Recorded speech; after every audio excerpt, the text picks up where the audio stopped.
No, it's fantastic to be here in Cyprus. It's our first big assembly with our members for almost 2 years. Because of COVID, of course, we weren't able to meet. And it's a really important year because we have elections, both for our European and our global board. So a lot is on the line of how we can set up this organization for the next 4 years, our strategy and how we move forward. And of course, it's a big year. It's big debates happening in football right now. We're talking about, the match calendar, 2-year World Cups, Champions League reform, the economics in a post-COVID football world. There's a lot to be discussed, and it's important to be together with our members. And the union here in Cyprus is at the forefront of many of the things that we're working on internationally, whether it's the gender equality, whether it's the consequence of climate change and the calendar, whether you can play during extreme heat, etc. So there's a lot going on, and we're really excited to be here in Limassol. It's a great place, of course, to come together for the first time again. And yeah, we're going to have a couple of very good days. You like the philoxenia here in Cyprus. How do you see the measures? Because it's a COVID period. Yeah. Are everything okay? It feels safe, to be honest, coming here. It's not easy, of course. We have taken extra measures. People are getting tested every day, etc., because we want to be really sure when we bring together so many people from different countries. But it feels okay. The arrival was good. I think the security measures here in the hotel where we're staying are very good. So all looks to be in good hands. And about the challenge that the FIFPRO have to face? Yeah, there's a lot to be done in the next few years. Football is, I think, going through a period where everything is being pulled into question. Which tournaments are being played when, of course, has a big impact on the economics of the game, where the leagues can have the same economic situation that they've had for a few years now.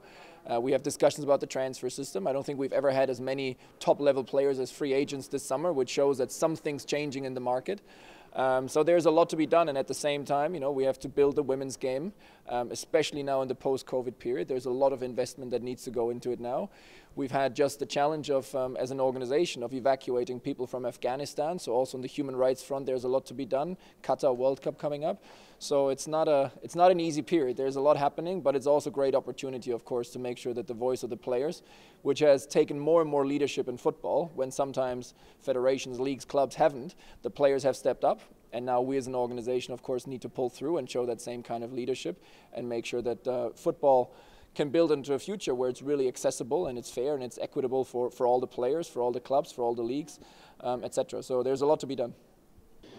Ξεκινήσαμε σήμερα το Κονγκρέσο. Είμαστε στην ευχάριστη θέση να έχουμε τεράστιες προσωπικότητες του παγκόσμιου και του ευρωπαϊκού ποδοσφαίρου κυρίως σήμερα μαζί μας, όπως ο Έπης Μόλαρεκ, όπως ο Νταμιάνο Τομάση, ο Ντάβιτα Κάθο και γενικότερα όλους τους ηγέτες των συνδικαλιστικών οργάνων των ευρωπαϊκών χωρών. Ποιες ήταν οι αντιπώσεις από την χθεσινή βραδιά της υποδοχής? Νομίζω η χθεσινή βραδιά ήταν εξαιρετική.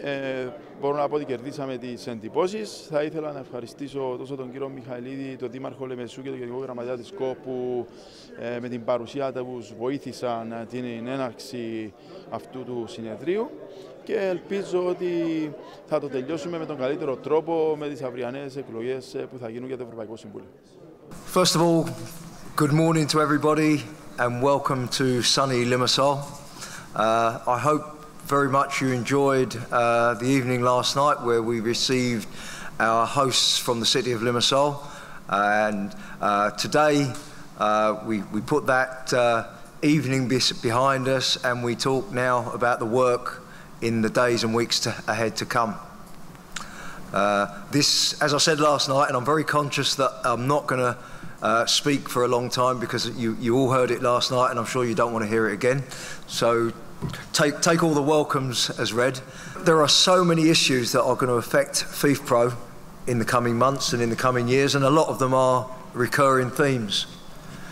They've probably been brought to the fore all the more because of events such as the proposed Super League, such as the disputes that we had with regard to player release by clubs for international commitments. These are all areas that come under, for me, the area of discussion which is international calendar. And I think without doubt that is one of the strongest challenges that we face to try and get a strong voice in the room on behalf of players, because it seems that every time we see another proposal, another competition being suggested. The one group of players that don't seem to be consulted are the very people who are going to be the ones that bring that competition to life, that generate that income, and that is the players. So we have a very strong responsibility to make sure that we put our view forward on behalf of our members.